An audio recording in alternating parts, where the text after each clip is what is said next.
Hey, folks, welcome back to Chris White, Africa and Rugby Ascended. This is Chris live from Central Pennsylvania. And my special guest today is Marno Redelinghuys from South Africa. And we got another South African on the program here. You know, it's ironic with Rugby Atlanta. I've only interviewed two Americans, and one of them's got an Irish accent because he grew up in Ireland. But so it seems to be the all international squad here with Rugby Atlanta. Marno, goeiedag, hoe gaat het? Good and self. Thank you for having me, Chris. It's really an honor to be on your show again. It's a pleasure. It's a pleasure to have you. Yeah, you've been on the press conferences. You know, I think the first time I saw you at a press conference, I couldn't see because of the lighting, and I wasn't sure if that was you or somebody else. I got it wrong, but yeah, and it's just all over the place and anyway, so it's not a good image. So listen, you're from Northwest Province in South Africa. Is that correct? Yes, sir. I was born in a town called Klerksdorp in the Northwest. And I actually went there to school, high school. I studied very close by to Klerksdorp, about an hour and a half away, a town called Potchefstroom. And so I finished my first degree over there before I moved to Cape Town later on. And then I'm now at the moment in America, in Atlanta. So it's been quite a journey. Well, I know the area, mostly north of that from Northwest, because, of course, I used to live in Botswana. And so frequently I'd be on the N4 on the Bakwena highway there, going to past Swartrugens and Zeerust Swartrugens over to Rustenburg and then over to Pretoria and Joburg all the time. So I've been up there, and I spent a fair amount of time over the years in the Mahalisburg as well. Great place for quad bike riding, and I've never done ballooning. I'll have to get some of those Oppenheimer diamonds to do ballooning because that's pretty pricey. But horseback riding and quad biking. So did you grow up on a farm? Or are you a city guy? What's the deal? Northwest is an agriculture area. Yeah, so my mom, basically everybody is in the police and so on in our family. So I was born and raised in the town, and at some point, my mom got married again when I was 12, and we moved to a farm as well. Actually, they called Lichtenburg is the place's name, very close to that. And I lived there. My sister and them, they live on a farm. So a big part of my life, I grew up on a farm. We've always been around my friends and stuff. So I mean, it's great. I definitely love the open area, open fields and stuff. So if I can get a chance to get my own place sometime, that'd be amazing. Well, I'd have to say that where you're currently at there in the northern part of Georgia, it's very different. You know, it's green, it's humid, and you lived in Northwest, which is higher elevation. It's dry for the most. It's not desert, but it's kind of dry there. What's it like adapting to the different environment? I mean, it's very different than Northwest. Yeah, definitely. I mean, I haven't seen this much rain at all in my life. But I mean, we love it. I think we climatized. It was something to get used to, especially in the summer with all the humidity and stuff going on. Yeah, I mean, the ball is almost more slippery than when it's raining sometimes. So it's good to adapt to that conditions and stuff to just survive and stuff. But I mean, you learn it as you go, and just climatize and go with it. I mean, I love this place. The woods and stuff is beautiful. Where I live and so on. So I'm definitely happy where I'm at the moment. No, it's definitely heavily forested. You know, I've Scandinavian and Anglo-Saxon Viking heritage, and so it's just natural for me to like the forest too. So I can appreciate that. Yeah, that was living in Africa. That was the one challenge is always because I've lived all over Africa, getting accustomed to not having trees around in a lot of places I lived. Some places there are plenty of trees, but not having trees around. So I see that you're appreciating that, enjoying that aspect of life there. Yeah, for sure. I mean, I love the outdoor area as well. When I was living in Cape Town, me and my wife, we literally made the most of the outdoor areas there with the vineyards and the mountains and the oceans and everything. So, when I get the chance to go outside, we do it definitely. Well, speaking of Cape Town, you may have noticed I'm wearing the current Stormers jersey here. You've got at least one appearance with the Stormers, and you got over a dozen with Western Province. What was that like playing? By the way, in interest of full disclosure, Marno, my favorite team is Western Province and the Stormers. Yeah, despite this abysmal last-second choke loss at Loftus last week, which was a double blow because the Stormers lost and Dwayne Vermeulen tore his ligaments, and he's out. Yeah, That's. But it's not ideal. Yeah, it's not ideal. Not a good thing. Yeah, I must say it was great playing for Western Province and the Stormers. As a kid, I grew up also Western Province supporter with my mom and so on, and it was all. I mean, it was always in the big picture. Wanted to play for them one day, but it's never like came to the mind where it's going to realize and it's actually going to happen. So when I got the contract, I was stoked to go down there and just improve my game. Learned a lot. Was definitely out of my comfort zone where I lived most of my time in Northwest, and first time moving out of the province. But it was good. It was a great experience.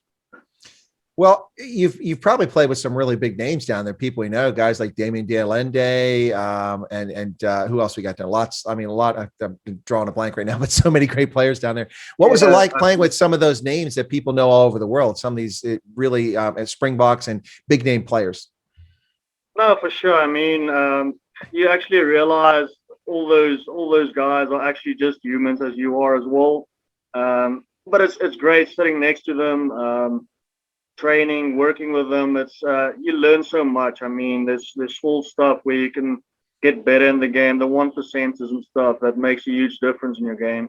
I mean, so to sit next to Springboks like Sia Kolisi, Peter Steffetoy, all those type of guys that has all the experience in the world, who've won a World Cup before, it's amazing. It's amazing to compete against them and actually just measure yourself against the best. Now, it's interesting you mentioned Peter Steph Dutoy and Sia Khaleesi, because while Sia Khaleesi wound up going to a traditional rugby producing program, he didn't exactly have a traditional childhood and was fortunate to wind up there. Peter Steph Dutoy played rugby his entire life, but he also didn't go to a feeder school that they traditionally get people out of. You coming from the Northwest, I mean, we're not always looking to the Northwest for rugby players. I guess we could argue that you also had kind of a non-traditional path to the rugby world. Is that fair? No, exactly. I mean, I was in a small school. We did well in our division, but I mean, we were like medium schools. Schoonspruit High is my school's name. But I mean, we had a few great years where we had a bunch of guys played rugby. Lost a few of them with scholarships that was offered to them by other schools. But I mean, my mom, she also like always said, no, you're gonna finish here, and I mean, she liked me to have in the house, and I totally understand that. It was great growing up in the house and being with my family and stuff. But sport wise, it's definitely difficult to make a name out of a school like that. I think it's more hard work to build a name for yourself, to get out there and just give a product that people love. I mean, if you're in a school where it's already a brand name, people will go and look and instantly see you if you're good enough. No, and I think that's something a lot of Americans are unaware of and don't really appreciate. Even a lot of people outside of South Africa, maybe Kiwis would get it because it's a similar situation, but varsity and high school rugby is a huge deal in South Africa. I mean, you go to varsity competitions and there's more spectators than Currie Cup games by a wide margin. Oh, exactly. It's electrifying. I mean, when I played for the Picker in Potchefstroom, it was always amazing because the fans are so engaged in the game, and I mean, there's sometimes 4,000 to 7,000 people around the field. When I played for Marties in Stellenbosch, we could have easily filled the stadium with 25,000 people or so, and that was amazing. I mean, that's literally where I made my name in rugby almost, because a lot of people watch it. It's a fun game. People just, you will always hear on Mondays, it's Varsity Cup and stuff. So, I mean, to have that opportunity before was amazing to play for two universities in the competition and to win it twice as well was a great experience. So, I mean, I'll always remember that. If I'm not mistaken, Mumson also played at Marties. Didn't he also play there? Yeah, we actually, the one I won for Puka in 2016, we played against each other, and then I played in 2018 with them for more. Yeah, okay. So, and Adrian Carlson, I think, was also, was he playing there, or am I mistaken? I could be mistaken. Yeah, and Marco as well. Okay. Oh, Marco as well. All right. So here's the question. You or Mumson, who's better? You don't have to answer. Because if you are better, that's just going to get you in trouble. If you're not better, you don't want to admit it. Yeah. So listen, what's it like? You're in Atlanta with all these Borkies running around there on this team with all these Afrikaners. It's got to be a different vibe in the clubhouse. I mean, I was listening to line-out calls. They weren't Afrikaans, so I was a little disappointed in that. I was kind of expecting that. Yeah, we're still working on getting the Americans and the Canadians and so on to understand Afrikaans. It's not that easy. But no, I must say it's a great environment at the moment. At ATL as well, it was the first thing I've ever mentioned to my wife. It's just the people, how amazing the community is and stuff. Everybody's friendly. There's no one that's really like weird or it's cliquey or nothing. I mean, we're so many different cultures and stuff, and we're a lot of people from South Africa though, so it makes it nice, it makes it feel more homey. But it's nice to learn from other cultures and everything, and just having the diversity is amazing. Well, speaking of other cultures, have you done the public service of explaining to Americans that beef jerky is not a real treat, that you need biltong? And the second one is that if you actually, dismiss the barbecue and explained a braai to them yet? Yeah. No, we've definitely introduced them to real beef jerky, biltong. We have a supply over here, so that's all sorted. But I mean, the barbecue we're still working on. We just need to get the vibe going more than the food, because over here a barbecue is you go out, have a good few feeds and stuff, a hamburger or two, and then you go home. Whereas South African barbecue can last maybe sometimes a few hours longer than expected. Absolutely. No, I would have to say that barbecue is a big deal to some Americans, to some of our subcultures. It's really a big deal. But it's often more about the food than it is about the ambiance and the experience. Whereas the braai, the food's important, but it's being together, hanging out. It's that sort of thing. That's what the braai is all about. So you're signed through 2022, if I'm not mistaken, with Rugby ATL. Is that correct? I'm actually, this is my final year with ATL, so I will need to re-sign after this year. So we'll definitely see how things go and what the plans are looking for the future and so on to make the final decision on going on. Yeah. Would you at any point consider going back and playing in Currie Cup or Super Rugby if it ever makes its way back to South Africa? I'm not really sure at the moment. I must say, I think I love being abroad. Just experiencing some new stuff, a new pathway and stuff. But I mean, if the opportunity arises and it's always intriguing, then we might as well look at it. So you never know how it goes in your career. If it comes, we definitely need to look at everything. So this weekend, Rooney, right on your heels. As I told Scott in the press conference last week, I said. The game after LA, when I was talking to him, I said, and then again this week after New Orleans, there's no rest for the wicked. You've won 6 consecutive games and you're at the top of the log. And it just seems like every week you get a bigger challenge. You had Nola last week, you had LA the week before that. Now you've got Rooney. When do you get a chance to take a break? I guess there's no chance for a break until the season's over, it looks like. Oh, exactly. I mean, I've definitely played a season before where it's more games than this, but this is definitely intense. I mean, it's week in, week out, rugby games, and it's very physical. So I mean, recovery is key in this game. But it's going great. I mean, we're on a positive roll at the moment. So if we can just keep this snowball effect going, it would be amazing for our campaign and this season going into the playoffs and stuff. If we can make the final 2 spots in our conference, that's our goals. But I mean, I think of the management from the team and stuff is really great among the players and stuff.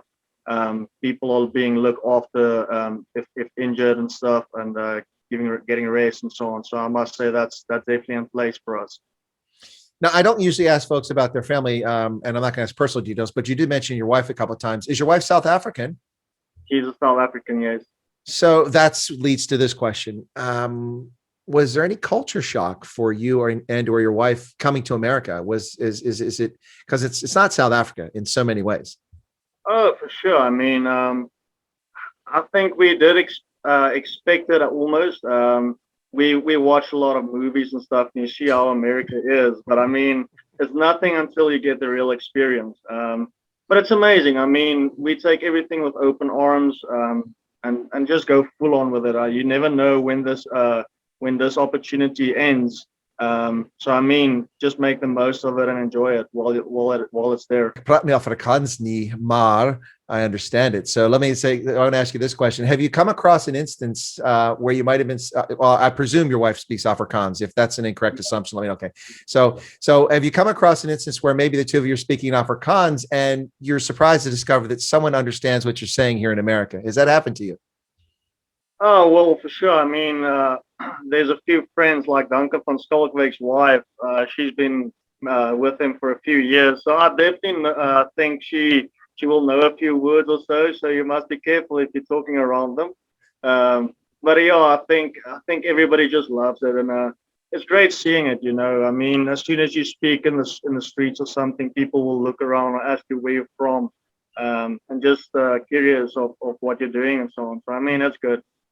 Well, I asked that question because a lot of my viewing audience is from South Africa, and many of them come to America on holiday, and they're not doing anything wrong or saying anything bad or speaking ill of people, but they'll be speaking in Afrikaans, and someone will say something to them in English in answer to their question or make a comment. They're just like, they wasn't expecting anybody to speak Afrikaans or understand it in America. But that's the thing about language is people all over the world speak these languages, and even Afrikaans, which is a relatively small language, it's a bit of a surprise. So yeah, no, I can get that. Duncan's wife, I wouldn't be surprised if she's learned some Afrikaans by now. So yeah. No, I mean, just when I came here, my English were so terrible. I spoke with one of my friends, and he was like, "Yeah, I'm not really sure that you just speak Afrikaans or English right now." And I just looked at him and was like, "Oh man, okay, we have some." No, I get it. Listen, I speak 6 languages, and German was my second language. And there was a time in which I was so immersed in German that I couldn't think of a word in English, even though it was my first language, but I could think of it in German. That's a weird situation. Well, you know, do you know any Tswana, because you're from that area? Did you learn any of that growing up? Well, I mean, I know a few words that I've learned and stuff, but never learned it like fluently. Mm-hmm. There was a few of my friends that could have speak it and stuff, but I never really spoke it. Can you speak Tswana? No, but once again, I don't understand it nearly as well as I understand Afrikaans, but I have an unfair advantage with Afrikaans because I speak German and English, you know, so I can, even when I'm lost in Afrikaans, I can figure it out and keep up, but I can't speak it. I need to spend time in Northwest on a farm, then I'll be able to speak it. But that's the difference, because that accent, it's like, you know, there's a South African who has a program. His name is Ronaldo Gos. And he's always giving me a hard time because he was like, you can't say Ronaldo goes. I said, I didn't say Ronaldo goes. I said Ronaldo goes. He's like, no, that's right. That's not right. So the G's in Afrikaans are just brutal. I'm sorry. It's a tough one. But yeah, no. So it's something I can understand. But with Tswana, I don't understand nearly as much. Of course, Botswana, they speak Setswana. It's the same language. And so I can get by. I can understand things. I can order things, and I understand it. But it's not an easy language. Oh my goodness. If I think Afrikaans pronunciation is hard, woohoo, Setswana and Tswana Afrikaans pronunciation is much harder than Afrikaans, to say the least. Yeah, so there's definitely some weird sounds you need to be able to make with your tongue and stuff. Absolutely. And we're not even talking about the soy, the koi, and the san, you know, that's a completely different thing altogether too. So listen, it seems like you're enjoying and thriving here in America, enjoying this experience. Is that true? Oh yeah, it's amazing. I mean, rugby is going great at the moment. Just enjoying this time while we have it here. So I mean, hopefully we can we can keep the season going at the moment, and just have a great victory at the end of the day. Listen, Marno, I have to say it's been a pleasure chatting with you and learning a bit about your experiences in South Africa and the challenges of going elsewhere. And I like your openness and your attitude towards experiencing other places. That's pretty cool. So I want to say, I guess I'll say in Setswana, kia leboha, and then Afrikaans, baie dankie. It was a pleasure having you. Thank you so much, Marno. And good luck this weekend against Rugby United in New York. I'll be up there and maybe we can touch base. Well, dankie, Chris. Have a great day. All right. Cheers.